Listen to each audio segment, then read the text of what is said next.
तर मुंबई आंतरराष्ट्रीय विमानतळावर दुबईहून येणाऱ्या विमानांची सध्या प्रतीक्षा आहे। अनेकांनी आपले प्रवासाचे मार्ग बदललेत आणि विमानतळ प्रशासनाकडून सुरक्षेची पूर्णपणे खबरदारी घेतली जाते आहे। अनेक पर्यटक दुबई फिरण्यासाठी गेलेले आहेत, त्यामुळे मोठ्या संख्येने हे पर्यटक सध्या दुबईमध्ये अडकलेले आहेत। भारतामध्ये परत येण्याचे वेध लागलेले आहेत आणि आता मुंबई आंतरराष्ट्रीय विमानतळावर दुबईहून येणाऱ्या विमानांची प्रतीक्षा आहे। आणि या संदर्भातला आढावा घेतला आमच्या प्रतिनिधी मनश्री पाठक यांनी।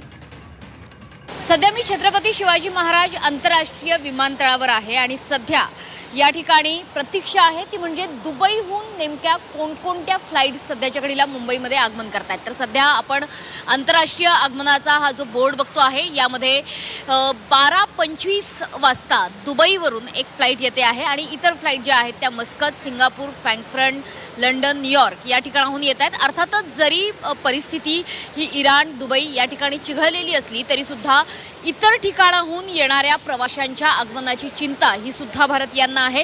अनेक जण आपल्या नातलगांची वाट बघतायत आणि ते सुखरूपपणे भारतामध्ये पोहोचावेत अशी त्यांची इच्छा आहे। काळजी तर वाटतेच आहे। म्हणजे माझा मुलगा आदित्य तो व्हाया दोहा येणार होता, पण एक थोड्याशा वेळासाठी मीन्स एक 3-4 तासासाठी तो थोडक्यात वाचला, नाही तर तोही आज अडकला असता। मग त्याने त्याचा रूट चेंज करून तो व्हाया लंडन येतोय, आता तो येणारच आहे, त्याची वाट बघतो। आणि 2-3 दिवस झाले पूर्ण आम्ही म्हणजे टेन्शनमध्ये, आणि मुख्य म्हणजे त्याचं लग्न आहे 8 दिवसानंतर आणि आम्ही एवढ्या टेन्शनमध्ये होतो। सातत्याने विमानतळ प्राधिकरण असेल किंवा आपल्याकडील सुरक्षेशी संबंधित असणारे प्रशासन असेल, हे सातत्याने दुबईहून येणाऱ्या आणि आंतरराष्ट्रीय विमानतळाहून पुन्हा भारतात परतणाऱ्या आपल्या भारतीयांची काळजी करते, त्यांच्या सुरक्षेची संपूर्णतः खबरदारी घेते।